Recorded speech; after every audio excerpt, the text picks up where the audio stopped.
कैसे हो बालक भगवान? हरिओम हरिओम। पोएट्री के सेशन है माय डियर। दो पढ़ चुके हो इधर, एपिटेफ द सोल्जर। अभी हम लोगों के सामने है फायर ह्यूमन। फायर हिम भी लोग कहते हैं, ह्यूमन भी कहते हैं, एम को साइलेंट भी किया जा सकता है।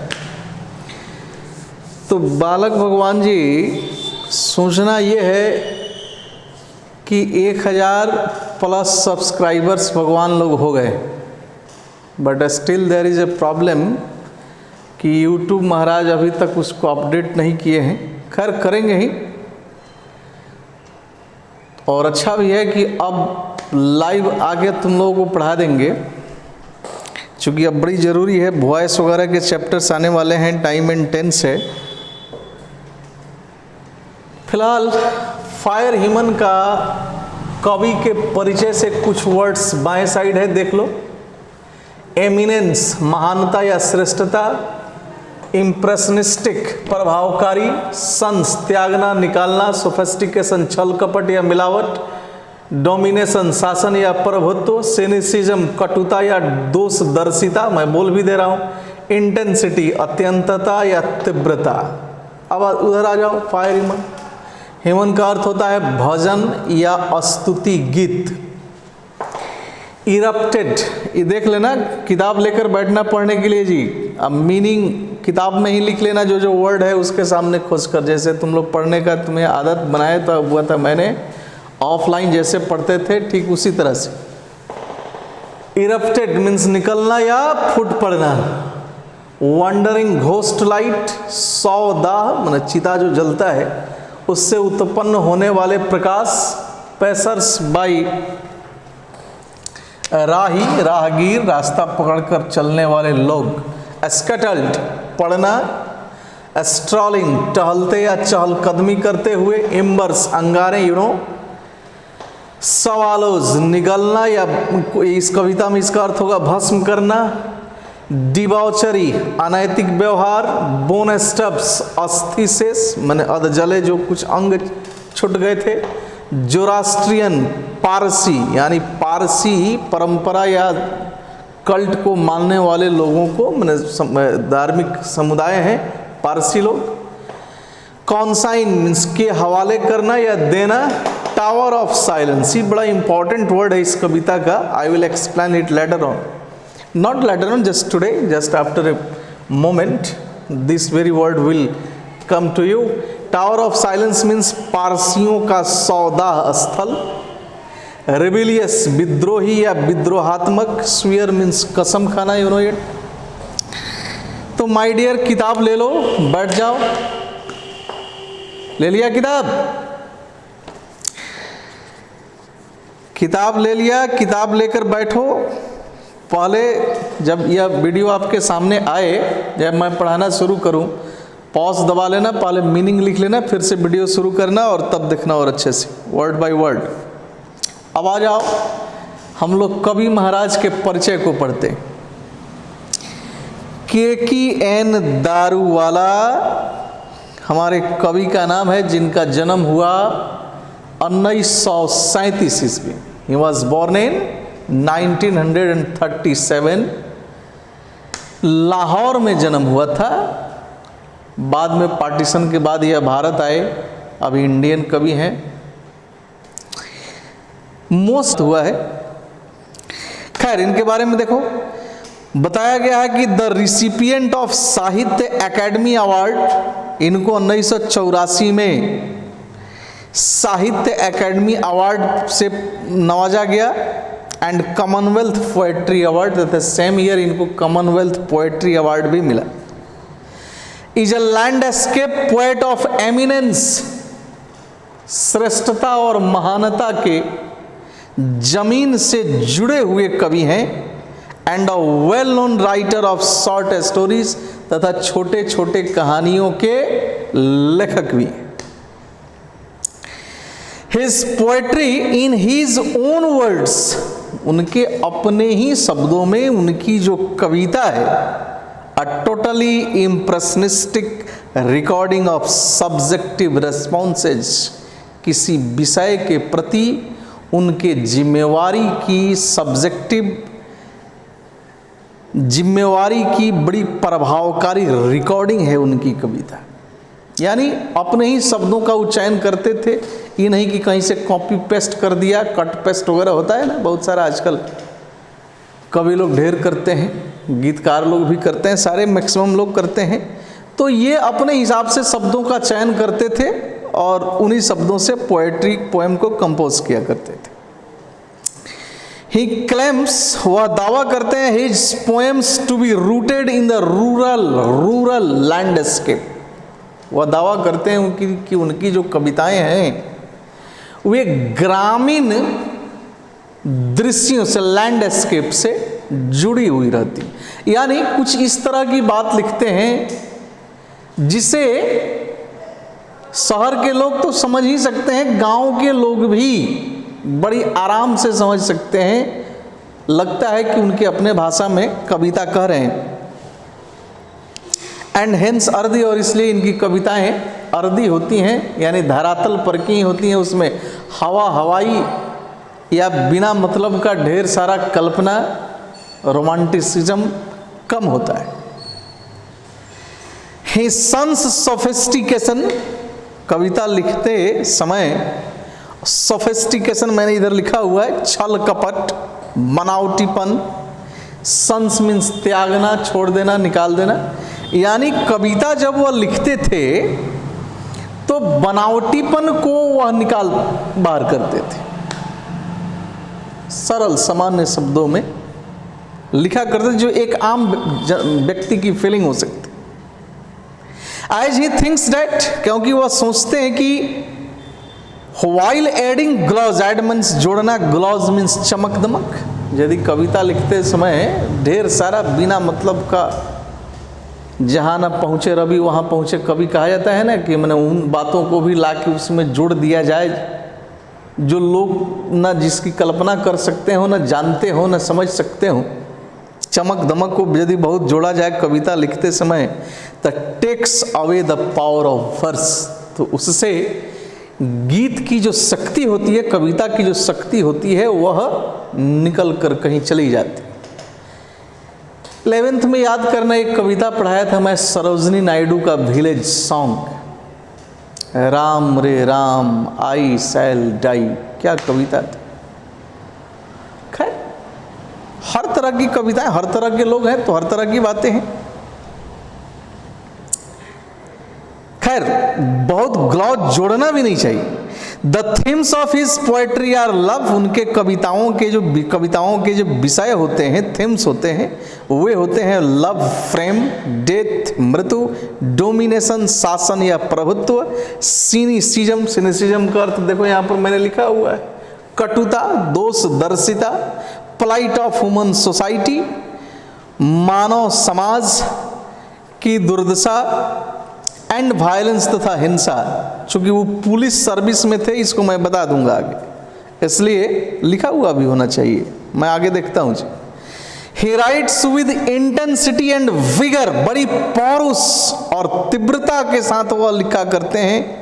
Involve in his poetic creation, यानी काव्यिक रचनाओं में वह बड़ी पौरुष और तीव्रता के साथ शामिल होते हैं। Since he had been in police service, objective question आपका मल्टीपल चॉइस, याद रखिएगा, चूंकि वह खुद ही पुलिस सर्विस में थे, ऑफिसर थे जी। Violence is unavoidable in his poetry, तो पुलिस विभाग में और खास करके ऑफिसर कोई हो तो वायलेंस यानी हिंसा से इनकार नहीं किया तो व्यक्ति के सोच में भी लगभग थोड़ी बहुत आ जाती।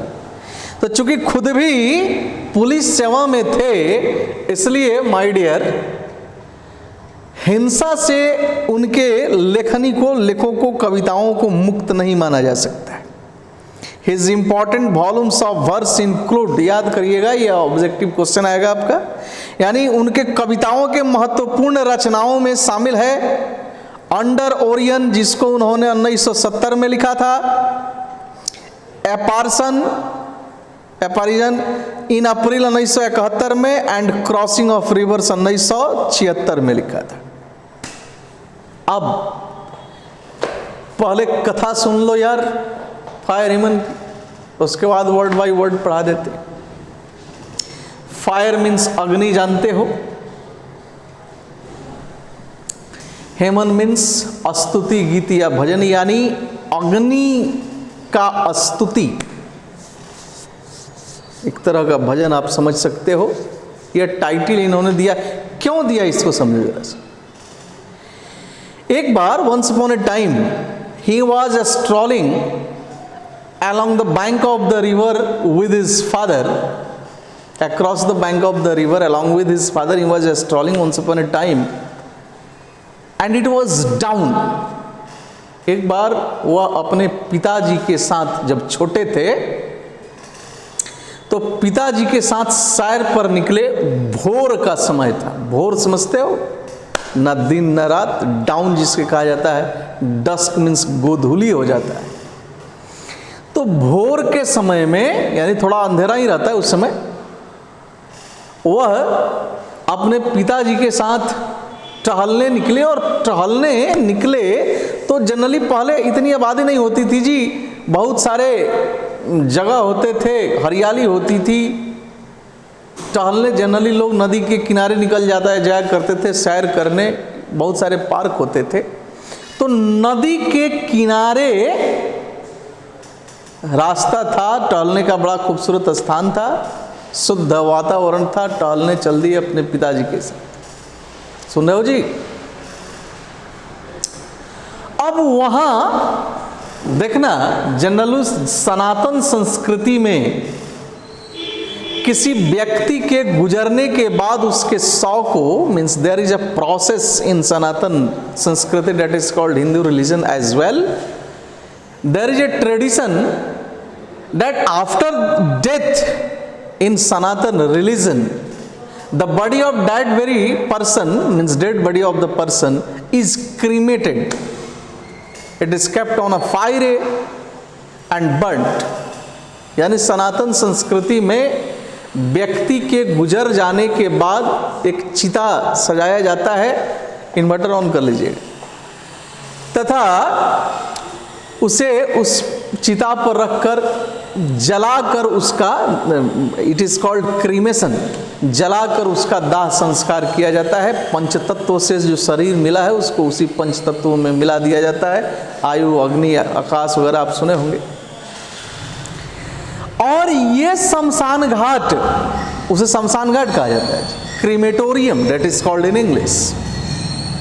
तो शमशान घाट जनरली आप देखोगे नदी के किनारे होता है, क्योंकि उसमें स्नान करना होता है, लोगों को पानी वगैरह का भी कुछ प्रयोग होता है। तो नदी के किनारे टहल रहे थे अपने पिताजी के साथ और वहां पर एक चिता जल रही थी, यानी कोई व्यक्ति गुजरा था, उनका जलाकर दाह संस्कार किया गया था। दाह संस्कार करने जो लोग आए थे वे लोग जा चुके थे। आग की भयंकर लपटें उठ रही थी। अब थोड़ा सा उस पिक्चर में जाओ, जस्ट इंडल्ज योरसेल्फ। थोड़ा अंधेरा है, भोर का समय है, चिता जल रहा है, आग की भयानक लपटें उठ रही हैं, लाल लाल अंगारे दिखाई दे रहे हैं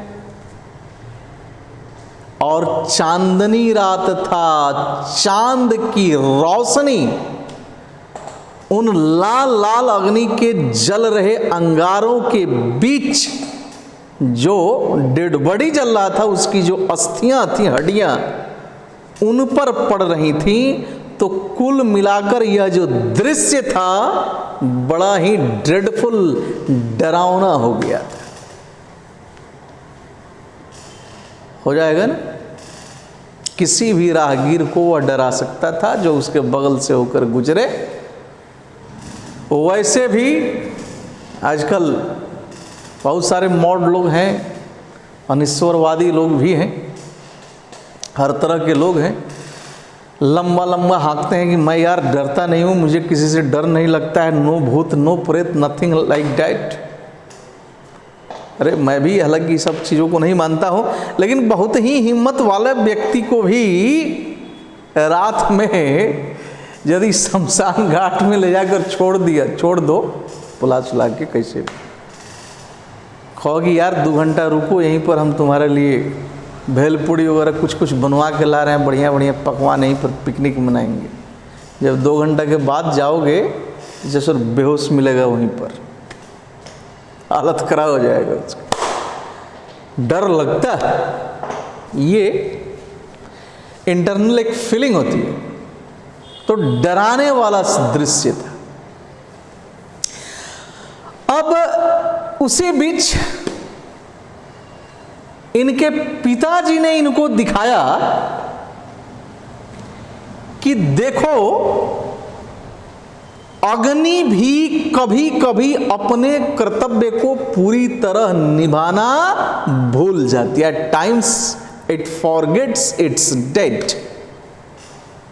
दरअसल हुआ क्या था कि जो जलाने आए थे 100 को वे लोग जला के जा चुके थे,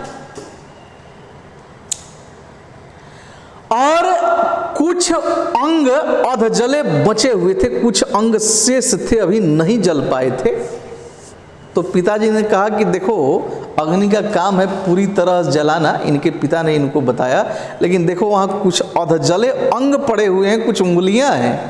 अग्नि भी कभी कभी अपनी ड्यूटी भूल जाया करती है। अब उनके कहने का क्या सेंस था, वो क्या समझाना चाह रहे थे अपने बच्चे को, लेकिन यहां पर ही थोड़ा इसको अदरवाइज ले लेते, दूसरा ही लेते। ध्यान रखना, मैंने यूट्यूब पर इसको देखा, बहुत सारे यूट्यूबर लोग हैं आजकल, यार इस फायर ह्यूमन को क्या पढ़ाया है लोगों ने, कमाल हो गया, बेड़ा गर्क कर दिया है।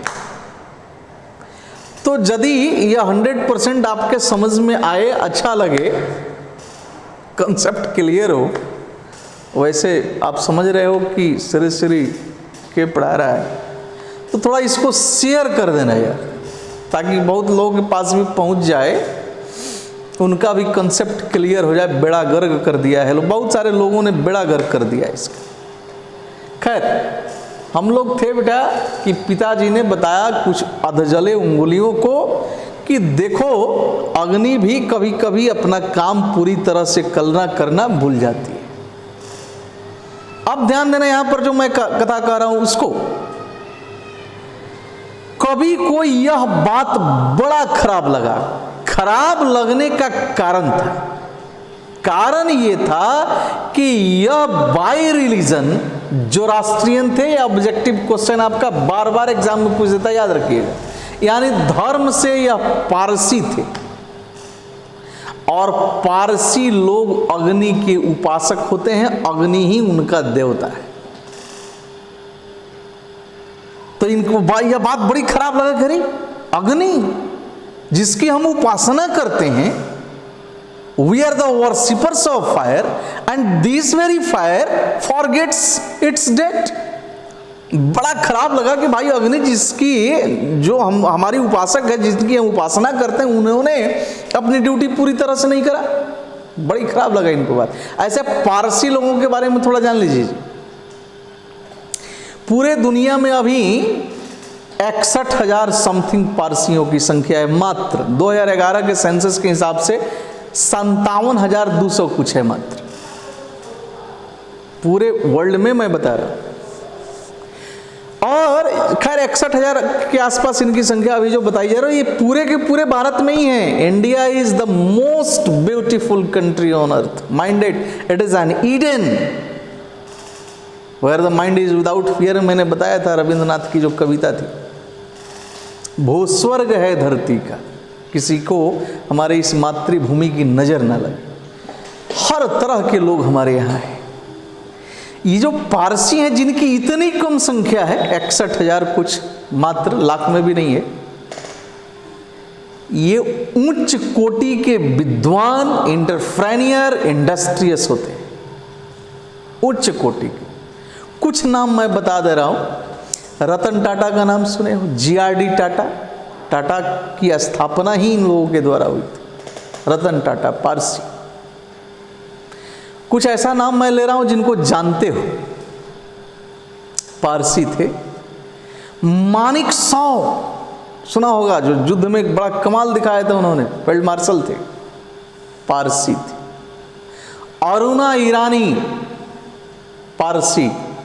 थ्री इडियट्स फिल्म देखा होगा, उसमें जो वायरस बना है बोमन ईरानी, नहीं वायरस कहता है सब उसको, प्रिंसिपल है उस कॉलेज का, वह भी पारसी हैं।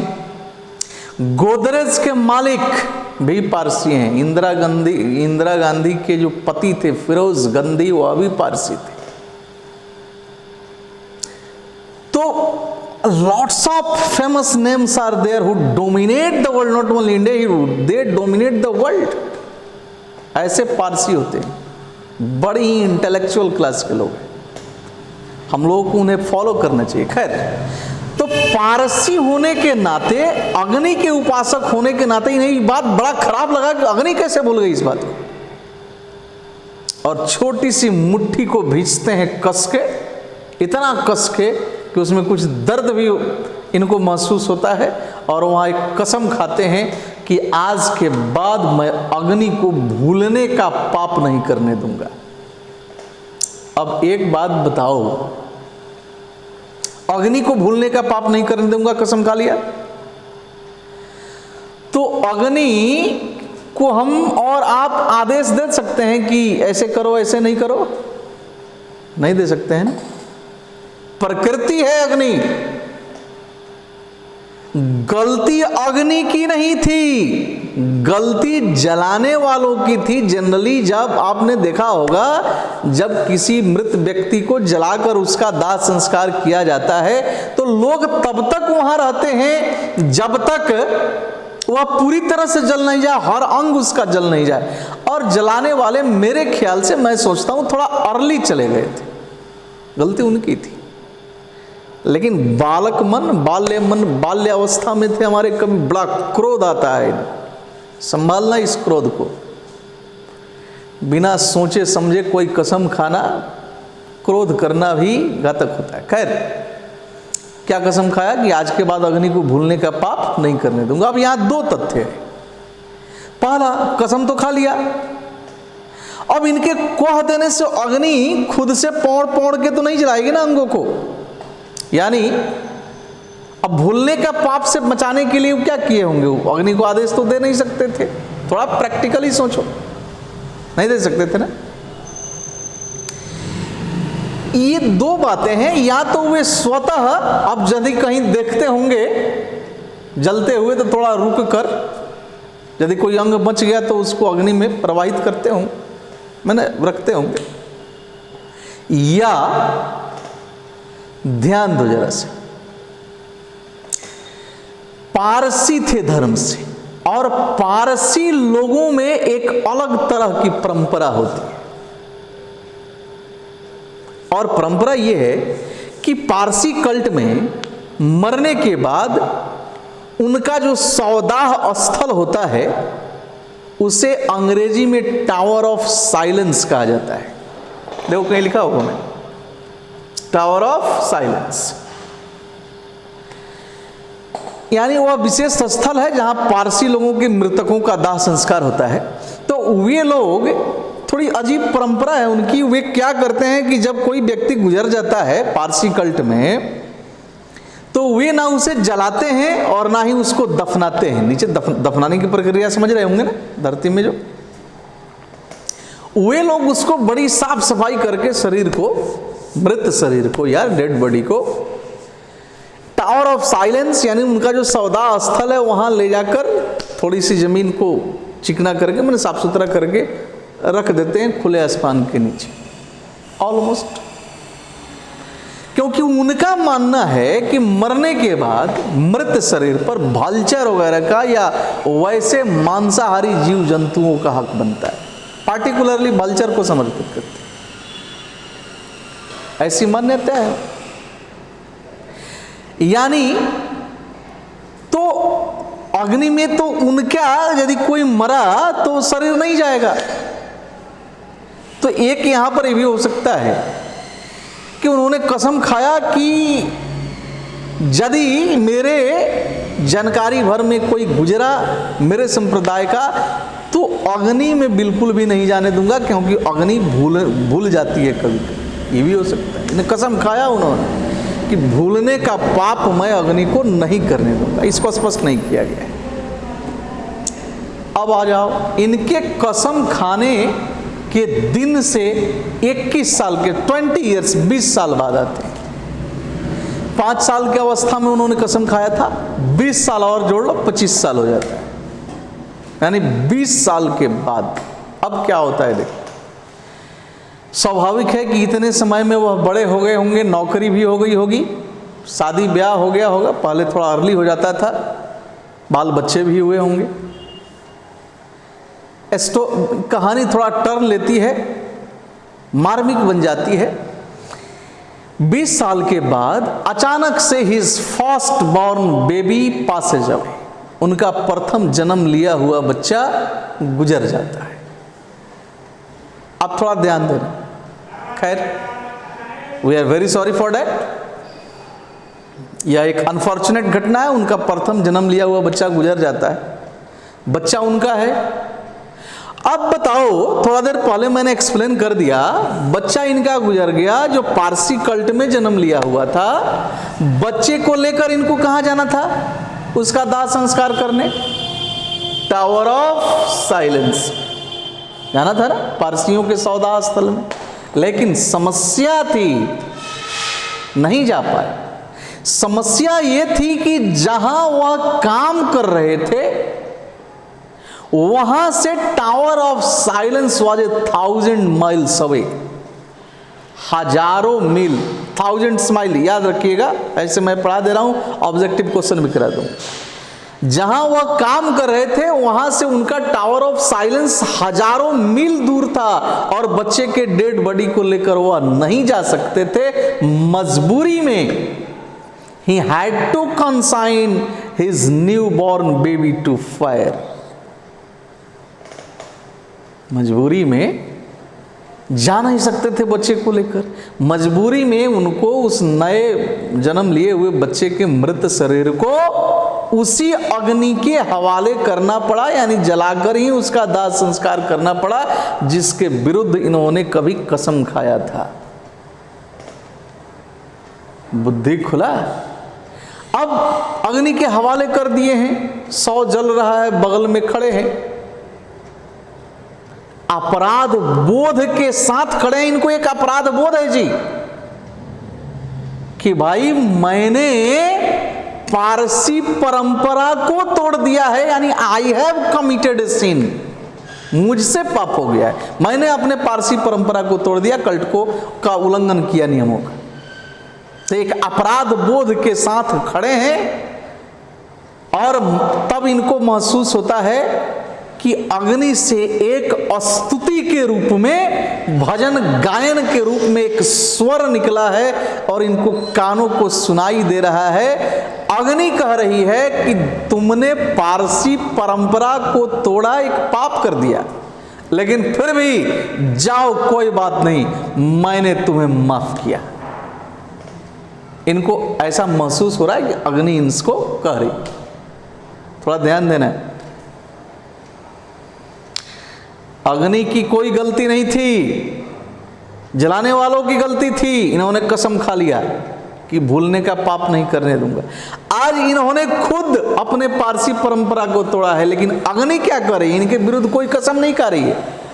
अग्नि करे कि जाओ, तुम्हें माफ किया जाता है, नेवर माइंड, कोई बात नहीं। अंदर से टूटे हुए थे, चूंकि अब जिसका फर्स्ट बॉर्न बेबी ही गुजर जाए तो अंदर से हिला हुआ होगा ना। लेकिन तेवर विद्रोही ही था, पुलिस सेवा में भी थे, और बचपन से उसी नेचर के वो रहे, विद्रोहात्मक तेवर था। एक फिर कसम खाते हैं कि आज के बाद मैं अग्नि को माफ करने का पाप नहीं करने दूंगा, यानी इसे मैं आज के बाद कभी पारसी परंपरा का उल्लंघन नहीं करूंगा। 2 कसम खाते। कुल मिलाकर बात क्या है? लेसन ये है, मैसेज ये है कि after all we are human beings, We are from nature. Nature is not from us. We cannot give a challenge to nature. Ultimately, by any hook or crook, we have to depart from here, and ultimately we have to go in lap of nature. चाहे जलाकर हमारा दाह संस्कार हो, खुले आसमान के नीचे छोड़ दिया जाए, या दफना कर किया जाए, अल्टीमेटली अंततः हमें कहाँ जाना है? प्रकृति के शरण में ही जाना है. That's why we cannot give a challenge to nature. बुद्धि खुला तो सारी कविता का सारा बात तो तुम समझ गया होगा यार. आनंद आना चाहिए. आनंद आया कि नहीं आया? नहीं आया. अरे आना चाहिए. बुर्बक हो. अब आओ इसको वर्ड बाय वर्ड भी पढ़ा देता हूं और आनंद बढ़ जाए, याद ही हो जाए जीवन भर के लिए. तो बताओ, नो प्रॉब्लम, चलने दीजिए. कवि कहाँ है? नदी के घाट के पास, नदी के किनारे किनारे अपने पिताजी के साथ टहल रहे हैं. देखो, अब वहां पर एक चिता जल रही है, तो क्या लिखते हैं? किताब देखना है अब. The burning ghat erupted phosphorescence. उस जल रहे घाट से, चिता से फॉस्फोरेंस, फॉस्फोरस जानता होगा, बड़ा चमकीला होता है, यानी अस्फुरदीप्त, बड़ी चमकीला प्रकाश निकल रहा था. And wandering ghost lights frightened passers by. तथा सौदाह से उत्पन्न होने वाला जो प्रकाश था, अग्नि की ज्वाला, फ्राइटेंड पैसर बाई, किसी भी राहगीर को यानी बगल से होकर गुजरने वाले को फ्राइटेंड यानी भयभीत कर सकती थी, और कर भी रही थी. एज मूनलाइट एस्कटल्ड, एस्कटल मीन्स पढ़ना लिखवाया है, among the bones, bone means हड्डियां, यानी एक तो अग्नि की ज्वाला धधक ही रही थी, और ऊपर से क्या हो रहा था कि चांद की जो रोशनी थी उस अग्नि को बीधते हुए जल रहे हड्डियों के बीच जब पड़ रही थी, यानी जलती हुई हड्डियां, अंगारें, अग्नि की ज्वाला दिख रही थी, और यह दृश्य बड़ा ही भयावह था, भय उत्पन्न करने वाला था. ये कब की घटना है? तो इसको लिखते भी हैं, ध्यान रखना, यहाँ फुल स्टॉप है, यहाँ सब चेंज हो गए. तो कभी लिखते भी हैं कि वंस एस्ट्रोलिंग, टहलते हुए, चहलकदमी करते हुए, मैंने ऊपर लिख दिया है, at dawn past river bank, river means नदी, बैंक मीन्स किनारा, एंड घाट, यानी यह कब की बात है? तो एक बार हम लोग चहलकदमी कर रहे थे नदी के किनारे, घाट पर. वी सॉ इम्बर्स, उसी समय हम लोगों ने देखा था इन जलते हुए चिता को. सॉ इम्बर्स, हमने अंगारों को भी देखा था. लूजिंग देयर क्रूअल रेडनेस, जो अपनी खूंखार लालिमा को धीरे धीरे खो रहे थे. टू द ग्रे आस, और उनकी खूंखार लालिमा धीरे धीरे राख में बदल रही थी. वह लालिमा, वह अंगारें, वे राख, दैट सवालोज ऑल, जो सबको भस्म कर देते हैं, निगल जाते हैं. अग्नि भस्म कर देती है ना. अब देखो यहां कॉमा है, और कॉमा के बाद से फिर अलग चेंज हो जाएगा. बड़ा मेहनत है, लगता है जी कविता पढ़ाने में, आसान बात नहीं है. ऐसा ही लोग आजकल तो यार मैं देखकर दंग रह गया, कुछ भी कह दे रहा है. half cooked limbs bore witness to the fire's debauchery, my father said. अब कॉमा के बाद यह बिल्कुल अलग हो गया, यानी माई फादर सेड, मेरे पिता ने कहा. अब इसमें देखो, तब ऊपर से निकालेंगे, you see those half burned fingers, तुम उन अधजले उंगलियों को देखो. हाफ कुक्ड लिम्स ऊपर था, हाफ कुक्ड लिम्स यानी अधजले अंग, अधजली उंगलियां. Bore witness to the fire's debauchery, यानी अग्नि के इस अनैतिक व्यवहार की गवाह हैं. और किस बात की गवाह?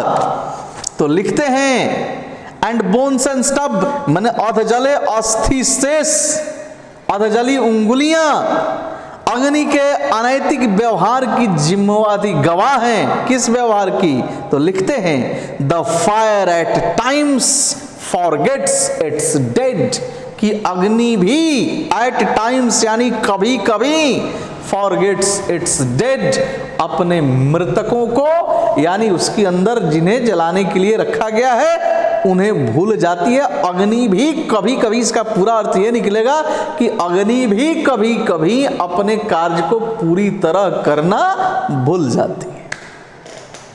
समझाना कुछ और चाह रहे थे, गलती किसी से भी हो सकता है, ऐसे कुछ कहना चाह रहे होंगे, एग्जाम्पल उनको दूसरा मिल गया और इस एग्जाम्पल का नतीजा ही दूसरा समझ गए। अब देखो नीचे लिखा हुआ है ए जोरास्ट्रियन आई, धर्म से मैं पारसी था, माई चाइल्ड फिंगर्स क्लेंस्ड, बचपन की उंगलियों को मैंने कस के मुट्ठी में भींचा, into a little knot of pain, इतना कस के कि थोड़ा पेन भी हुआ। आई सोर टू सेव फायर, और मैंने कसम खाया टू सेव फायर, अग्नि को बचाने का, from the sin of forgetfulness, sin means पाप, फॉरगेटफुलनेस मीन्स भूलने की बीमारी, यानी मैंने कसम खाया कि मैं आग को भूलने के पाप से बचाऊंगा, यानी आग आज के बाद अग्नि को मैं भूलने का पाप नहीं करने दूंगा। गलती किसकी थी? अग्नि की कि जलाने वाले की? डिसाइड करो। खैर नेक्स्ट पारा में आ जाओ।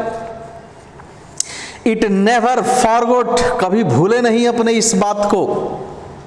एंड 20 ईयर्स, यह ऑब्जेक्टिव क्वेश्चन है आपका, याद रखिएगा। एंड 20 ईयर्स सेंस, और उस दिन के बाद अब आगे 20 साल बाद हम लोग आ जाते हैं। 20 साल इस बात को बीत गया और 20 साल के बाद अचानक से कवि लिखते हैं as I consigned my first born to the flames, consign का अर्थ लिखवाया है कि हवाले करना, यानी 20 वर्षों के बाद अचानक ही अनफॉर्चुनेटली, दुर्भाग्यवश, मुझे माई फर्स्ट बॉर्न, अपने प्रथम जन्म लिए हुए बच्चे को, टू द फ्लेम्स यानी उसी अग्नि के ज्वाला के हवाले करना पड़ा, यानी उनका बच्चा गुजर गया। कारण क्या था? तो याद रखना, the nearest tower of silence, जो पारसियों का सबसे नजदीक वाला टावर ऑफ साइलेंस यानी सौदा स्थल था, वाज 1000 माइल्स, जहां यह रहते थे वहां से हजारों मील दूर था। यह भी आपका मल्टीपल चॉइस ऑब्जेक्टिव क्वेश्चन है। क्यों हवाले किया? पता चल गया कारण। इसका आप नोट्स भी बना सकते हो, अपने से लिख सकते हो यार। अब तो खैर हम तो बाद में कराएंगे ही। अब देखो, तो टावर ऑफ साइलेंस हजारों मील दूर था, मजबूरी में बच्चे के शव को किसके हवाले करना पड़ा? अग्नि के हवाले करना पड़ा। अपराध बोध के साथ अब बगल में खड़े हैं कि भाई ये तो पाप मुझसे हो गया, मैंने पारसी परंपरा का उल्लंघन कर दिया। तब देखो क्या लिखते हैं, the firm he man said to me, उस दृढ़ अग्नि के ज्वाला से स्तुति के रूप में एक स्वर निकला और मुझसे कहा, यानी इनको आभास हो रहा है, अरे कहा नहीं होगा यार, इनको आभास हो रहा है, यू स्टैंड फॉर गिवन, जाओ तुम्हें माफ किया जाता है। यानी अग्नि ने कहा, इनको लग रहा था कि अग्नि कह रही है कि तुमने अपने पारसी परंपरा को तोड़कर एक पाप करा है, लेकिन फिर भी कोई बात नहीं, जाओ तुम्हें माफ किया जाता है। यानी अग्नि ने इन्हें माफ कर दिया। अब देखो लास्ट 2 लाइन है, क्या लिखते हैं, ब्रोकन, मैं अंदर से टूट चुका था, येट रिबिलियस, लेकिन तेवर अभी भी विद्रोही ही था, पुलिस सेवा में भी थे ना। आई और दिस टाइम, इस बार मैंने कसम खाया, to save it from the sin of forgiving, कि अग्नि को आज के बाद मैं माफ करने के पाप से बचाऊंगा। यानी एक और कसम खाया, माफ करने के पाप से बचाऊंगा। तो कैसे? यानी मैं अपनी पारसी परंपरा का आज के बाद कभी उल्लंघन नहीं करूंगा। कविता समाप्त होती। लेकिन सवाल है कि हम इंसान हैं my dear, we are human beings. We cannot just have a fight with nature, we cannot just give a challenge to nature. कितने बार आप कसम खाओगे जी प्रकृति के खिलाफ? उसको अपना काम करने दो, आप अपना काम करो, तालमेल बिठाकर चलो। प्रकृति प्रकृति है, प्रकृति ही ईश्वर है, अग्नि प्रकृति ही तो है।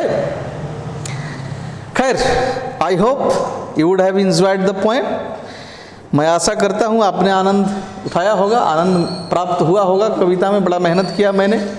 यदि आनंद प्राप्त हुआ हो तो कुछ अच्छा कमेंट करिएगा और शेयर जरूर कर दीजिएगा, ताकि और लड़के भी कहीं कुछ गड़बड़ सड़बड़ कंसेप्ट पढ़ रहे हो तो उनका भी ठीक हो जाए यार। ठीक है, मिलते हैं नेक्स्ट सेशन में। Thank you very much for watching me. Have a great day everybody, have a safe day.